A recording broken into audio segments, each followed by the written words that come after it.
ഇനി മാറാത്തത് ഇനി മാറും. മൂന്നാർ മാറും. ഒരു വികസിത മൂന്നാർ ഞങ്ങൾ സൃഷ്ടിക്കും. ജനങ്ങളെ വഞ്ചിക്കുന്ന ഒരു പാർട്ടി നാട്ടിൽ ഈ രാജ്യത്തിൽ ഉണ്ടെങ്കിൽ കോൺഗ്രസ് പാർട്ടിയാണ്. ഈ 2026 ഇലക്ഷൻ കോൺഗ്രസ് നടന്ന് പറഞ്ഞത് എന്താണ്? ഞങ്ങൾ ജയിക്കും, ഞങ്ങൾ ജയിക്കും. ഞാൻ ഇന്ന് എഴുതി വെച്ചോളൂ എല്ലാരും. കോൺഗ്രസ് ജയിക്കില്ല. കോൺഗ്രസിന് ജനങ്ങൾ തോൽപ്പിക്കും. ഇനി അടുത്ത 60 ദിവസം 65 ദിവസത്തിൽ ഇവിടെ ഒരു ഇലക്ഷൻ ഉണ്ടാവാൻ പോകുന്നുണ്ട്. ഈ തെരഞ്ഞെടുപ്പ് വരാൻ പോകുന്ന തെരഞ്ഞെടുപ്പ് ഞാൻ ഇന്ന് പറയാൻ ആഗ്രഹിക്കുന്നതാണ്. മൂന്നാറിന്റെ ചരിത്രത്തിൽ ഏറ്റവും നിർണായകമായ ഒരു ഇലക്ഷനായിട്ട് നിങ്ങൾ എല്ലാവരും കാണണം. നമ്മുടെ മൂന്നാറിന്റെ ഭാവി, കേരളത്തിന്റെ ഭാവി, നമ്മുടെ കുട്ടികളുടെ ഭാവി, നമ്മുടെ കുടുംബത്തിന്റെ ഭാവി, ഇതെല്ലാം നമ്മൾക്ക് തീരുമാനിക്കേണ്ടത് ഈ ഇലക്ഷൻ വഴിയാണ്. എത്രയോ പ്രശ്നങ്ങളുണ്ട്. 70 കൊല്ലം മാറി മാറി ഭരിച്ച കോൺഗ്രസും LDFും ഒരു ഒറ്റ പ്രശ്നം പരിഹരിച്ചിട്ടില്ല. അവർ ചെയ്തിരിക്കുന്നത് എന്താണ്? വാഗ്ദാനം കൊടുക്കുക, വോട്ട് നേടുക, എന്നിട്ട് ജനങ്ങളെ മറക്കുക. പ്രശ്നങ്ങളെ അവഗണിക്കുക, പരിഗണിക്കല്ല. ഇതിന് മാറ്റണം. ഈ വരുന്ന തെരഞ്ഞെടുപ്പ് നമ്മൾ ഒറ്റക്കെട്ടായിട്ട് ഒരുമിച്ച് പറയേണ്ടതാണ്. ഇനി മാറാത്തത് ഇനി മാറും. മൂന്നാർ മാറും. ഒരു വികസിത മൂന്നാർ ഞങ്ങൾ സൃഷ്ടിക്കും. രാജേന്ദ്രൻജിന്റെ ലീഡർഷിപ്പിൽ ഈ മാറ്റം BJP NDA കൊണ്ടുവരും എന്ന് ഇന്ന് നമ്മൾ സങ്കല്പമെടുക്കണം. ഞങ്ങൾ ഈ ഇലക്ഷൻ, ഈ വരാൻ പോകുന്ന തെരഞ്ഞെടുപ്പ് മത്സരിക്കുന്നത്. ഇവിടെ മാറ്റം കൊണ്ടുവരാനാണ്. മൂന്നാറിലും കേരളത്തിലും ആ മാറ്റം കൊണ്ടുവരാൻ കഴിയണമെങ്കിൽ അധികാരത്തിൽ വരണം. അധികാരത്തിൽ ഈ ഇലക്ഷനിൽ BJP NDA വരും എന്ന് ഞാൻ ഇന്ന് ഉറപ്പു തരുന്നു. ഈ യോഗം കാണുമ്പോൾ, ഇങ്ങനെ വരുമ്പോൾ എനിക്ക് മനസ്സിലായി, ഈ അന്തരീക്ഷം ഞാൻ കാണുമ്പോൾ, നിങ്ങളെല്ലാവരും സംസാരിക്കുന്നത് കേൾക്കുമ്പോൾ ഇവിടുന്ന് ഒരു സന്ദേശം പോകുന്നുണ്ട്. കോൺഗ്രസിന്റെ ഓഫീസിലേക്കും CPMന്റെ ഓഫീസിലേക്കും. ഇനി മതിയായി. ജനങ്ങൾ തീരുമാനിച്ചു.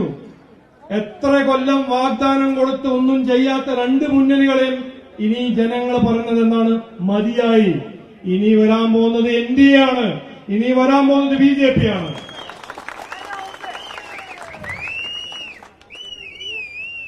ജനങ്ങൾ മാറി മാറി അവസരങ്ങൾ കൊടുത്തു. എന്നിട്ട് എന്താണ് നടന്നത്? എന്താണ് ചെയ്യുന്നത്? ഈ കഴിഞ്ഞ 10 കൊല്ലം നോക്കൂ. എന്ത് നടന്നു? ഏറ്റവും കൂടുതൽ വിലക്കയറ്റം രാജ്യത്തിൽ കേരളത്തിലാണ്. ഏറ്റവും കൂടുതൽ തൊഴിലില്ലായ്മ നമ്മുടെ നാട്ടിലാണ്. ഇതൊരു അച്ചീവ്മെന്റ് ആണോ? പിന്നെ അത് അല്ലാണ്ട് ശബരിമലയിൽ പോയി സ്വർണം കൊള്ള ചെയ്യുന്നു. ഇതല്ല രാഷ്ട്രീയം. നമുക്ക് വേണ്ടത് വികസന രാഷ്ട്രീയമാണ് വേണ്ടത്. നമ്മളെ കുട്ടികൾക്ക് നല്ല ഭാവി സൃഷ്ടിക്കുന്ന രാഷ്ട്രീയമാണ് വേണ്ടത്. നമ്മളെ നയിക്കാൻ രാജേന്ദ്രൻ പോലെയും എത്രയോ BJP NDA സ്ഥാനാർത്ഥി പോലെ അവരാണ് വേണ്ടത്. കാരണം നരേന്ദ്രമോദിജി ഇന്ത്യയിൽ കൊണ്ടുവന്ന വികസനം നമ്മുടെ നാട്ടിലും വരണം, നമ്മുടെ മൂന്നാറിലും വരണം എന്ന് നമ്മൾ സങ്കല്പമെടുക്കുന്നു. ഞാൻ കൂടുതൽ സംസാരിക്കുന്ന ആളല്ല, പ്രസംഗിക്കുന്ന ആളല്ല. പക്ഷെ 2-3 കാര്യം പറയാൻ ആഗ്രഹിക്കുന്നു. ഇന്ന് ലെഫ്റ്റ് വിടും. ലെഫ്റ്റ് പൊളിഞ്ഞു. ജനങ്ങൾ അവരെ റിജക്ട് ചെയ്തു. ഇവിടെ ഓടി നടക്കുന്ന ഒരു പാർട്ടിയുണ്ട്, കോൺഗ്രസ് പാർട്ടി. ആ പാർട്ടിയെ കുറിച്ച് 2 വാക്ക് പറയാൻ ആഗ്രഹിക്കുന്നു ഞാൻ. 2 വാക്ക്, 3 വാക്ക് പറയുന്നില്ല, 2 വാക്ക്. ജനങ്ങളെ വഞ്ചിക്കുന്ന ഒരു പാർട്ടി നാട്ടിൽ ഈ രാജ്യത്തിൽ ഉണ്ടെങ്കിൽ കോൺഗ്രസ് പാർട്ടിയാണ്. 75 കൊല്ലം ഗരീബി ഹട്ടാവോ പാവങ്ങളെ വഞ്ചിച്ച്, പാവങ്ങളെ വാഗ്ദാനം കൊടുത്ത് വഞ്ചിച്ച് പാർട്ടിയാണ് കോൺഗ്രസ് പാർട്ടി. ഗരീബി ഹട്ടാവോ എപ്പോഴാ പറഞ്ഞതാണ്? 1970. ഇന്നെന്താ 2025. 10 കൊല്ലം ഭരിച്ചു സെൻട്രൽ ഗവൺമെന്റിൽ. 8 മന്ത്രിമാരായിരുന്നു കേരളത്തില്, UP-യില്. കുത്തിയിരുന്ന് എന്ത് ചെയ്തു? എന്തെങ്കിലും ചെയ്തോ? മൂന്നാറിന്റെ ഒരു പ്രശ്നം പരിഹരിച്ചോ? ഒരു പ്രശ്നം പരിഹരിച്ചോ? വീട്, പട്ടയം, കുടിവെള്ളം, ഇലക്ട്രിസിറ്റി, സ്കൂള്, തൊഴിൽ, ഇതൊന്നും ചെയ്തോ? ചെയ്തില്ല. കാരണം അവരുടെ രാഷ്ട്രീയം എന്താണ്? അഴിമതി.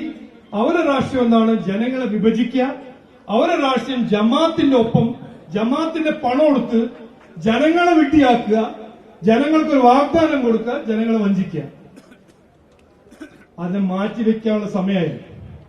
ഈ 2026 ഇലക്ഷൻ കോൺഗ്രസ് നടന്ന് പറഞ്ഞത് എന്താണ്?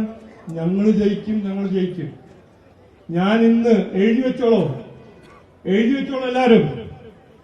കോൺഗ്രസ് ജയിക്കില്ല. കോൺഗ്രസിനെ ജനങ്ങൾ തോൽപ്പിക്കും. മുസ്ലിം ലീഗ് ജയിക്കും, പക്ഷെ കോൺഗ്രസ് ജയിക്കില്ല.